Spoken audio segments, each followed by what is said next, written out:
Hello everyone. Welcome to Tidbits with Kim. So the purpose of Tidbits with Kim is to share information with you, and I'm going to talk today about National ASL Day, which will be occurring on April 15th. That day is an observance and celebration of American Sign Language. So the reason they picked April 15th is because the first deaf school was founded in America on April 15th in 1817. And that school is located in Hartford, Connecticut. The original name of that school for the deaf was the Connecticut Asylum for the Education and Instruction of Deaf and Dumb persons. They have since changed the name. It is now called the American School for the Deaf, ASD for short. So there were three gentlemen who were instrumental in founding the American School for the Deaf. The first gentleman's name was Mason Cogswell. He had a deaf daughter, and his daughter's name is a very famous name amongst the deaf community, and that's Alice Cogswell.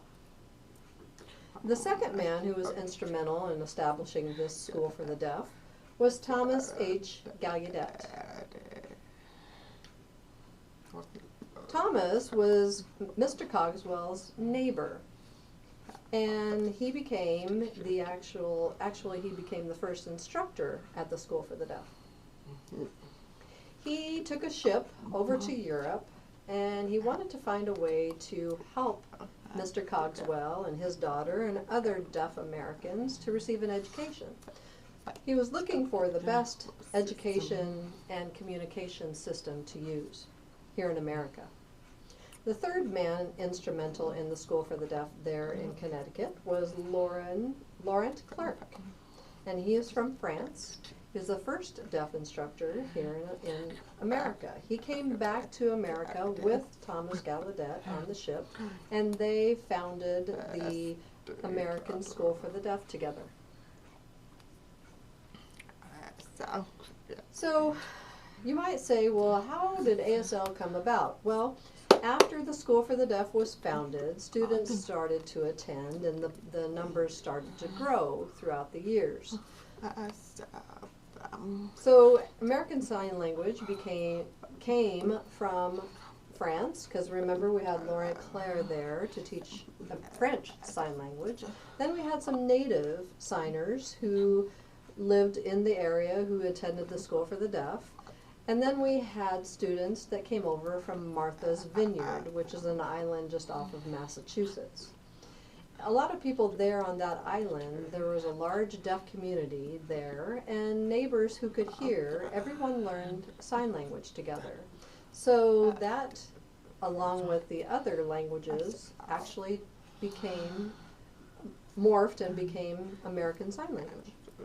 Students who attended the American School for the Deaf, once they graduated and went on their own, they became teachers and principals and started working at other schools for the deaf that were starting to blossom throughout the United States.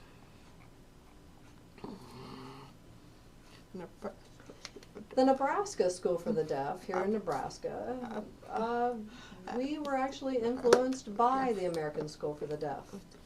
The deaf school here was established approximately in 1867, 50 years after the American School for the Deaf, and was hugely influenced by American Sign Language.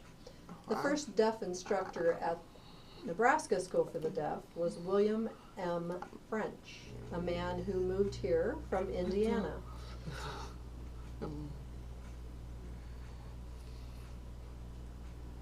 Not only that, but there's heritage involved in ASL. You know, the model of using ASL to teach in education is still being used today.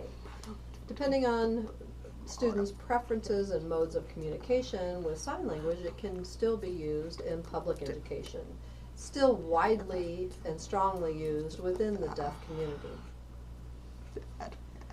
Unfortunately, the Nebraska School for the Deaf did close in 1998.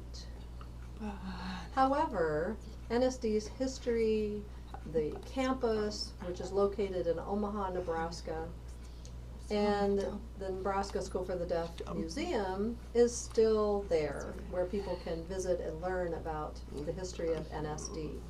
I encourage you to film your own stories about ASL. Share that with us on our Facebook page. You can post those below in comments. You can also hashtag ASL Day, and that's going to go to the person who has established this website, ASL Day. If you'd like more information, you can go to www.aslday.org.